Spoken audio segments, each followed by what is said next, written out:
We're working now with a model of the ventricles of the brain.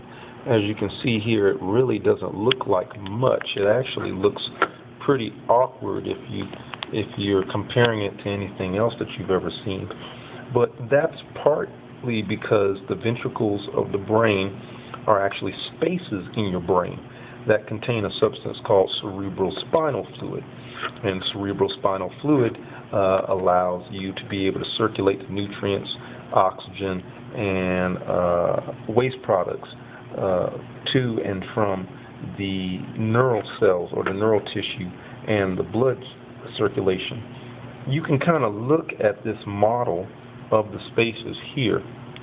If I tilt it like that, you can see this portion here matches that portion there. This particular ventricle is shaped for how it shapes over the corpus callosum. You see that?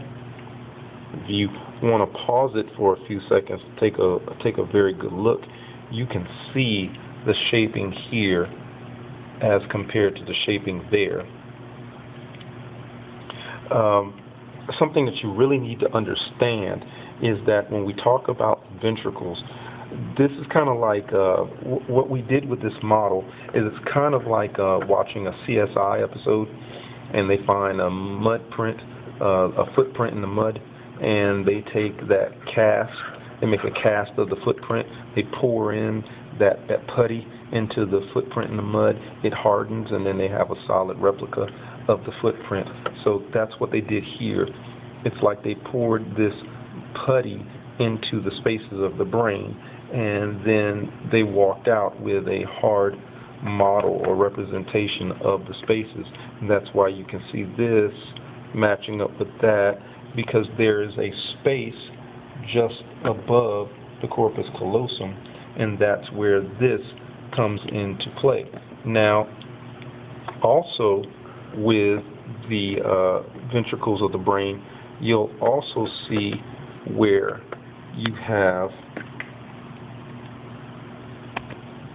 this area right here. I'm sorry this is so fuzzy, but if you look here, you can see this third ventricle, and it looks like the beak of a bird here, and you'll see that it matches with the space that happens to be in between the two portions of the hypothalamus. That space matches that space.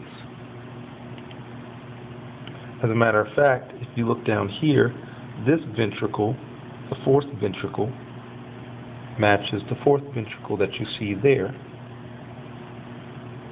See this? And then if I turn this around as such, here's the fourth ventricle, there's the cerebral aqueduct, and there's the cerebral aqueduct. As a matter of fact, if you flip this model back over, you'll see where there's a hole here.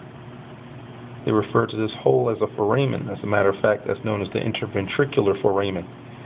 And that interventricular foramen, that hole, is specifically for the intermediate mass, the bridge that connects the two sides of the thalamus. So when you flip this model over, you can see the right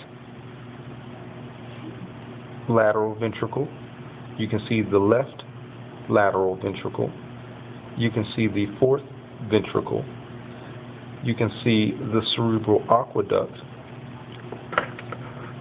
and then you can see the third ventricle.